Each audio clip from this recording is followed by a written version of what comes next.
welcome to the Webcast for Tuesday, August 5th. I'm South Ops meteorologist Jonathan O'Brien. Visible satellite this morning is very similar to yesterday. The marine layer remains shallow, no more than about 1,000 feet deep.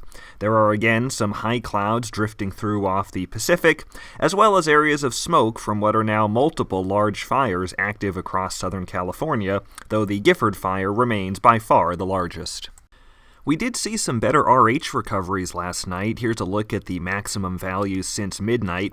Still poor recoveries across the deserts and some higher mountains, but with the stronger troughing influence yesterday bringing us some cooler weather and a little more onshore push, it helped us out on the RHs last night. Even the area of the Gifford fire recovered to about 50% or better, a marked improvement from prior nights. Water vapor satellite shows that we remain in between troughing influences to our north and northwest and a continued ridge over the desert southwest. Overall, it's also a very similar look to what we saw yesterday, but that ridge over the southwest is going to start to strengthen and nudge westward towards us, bringing a warming trend the next few days. The warming will start today, but it won't be too significant. Here's a look at the forecast highs, with most areas adding 2 to 4 degrees versus yesterday, but still pretty close to normal for this time of year. Over the next couple days, we'll see that ridge over the southwest strengthen and move a little closer to California, allowing some hotter weather to develop. The troughing tries to fight back later in the week, which will help mitigate the intensity of the heat. But it's overall looking more like a ridge-dominated pattern at least into early next week, with temperatures staying near to a little above normal, but still without much in the way of truly extreme heat conditions.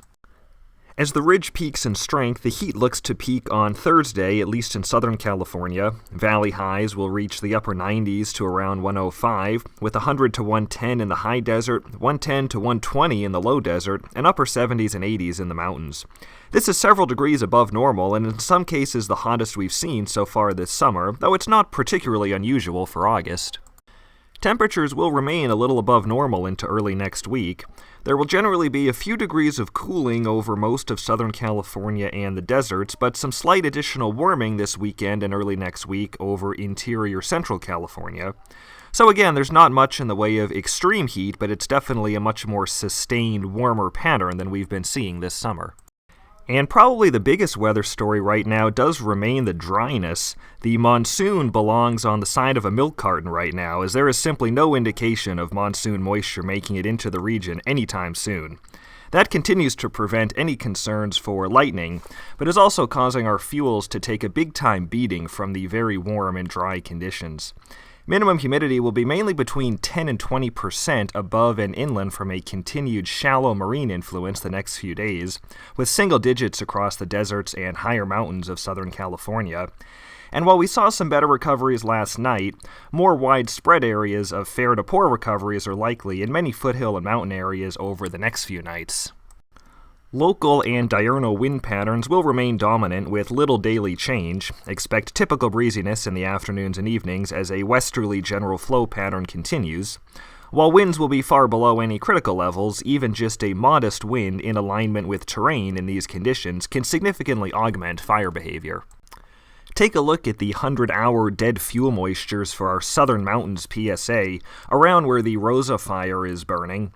Critically dry conditions on both dead and live fuels of all classes are now present across much of Southern California, particularly from the San Bernardino Mountains and southward, but increasingly across the remaining foothills and mountains of Southern California as well.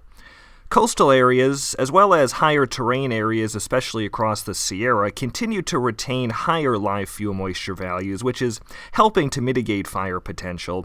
But overall, region-wide flammability is reaching a notably elevated level at the moment.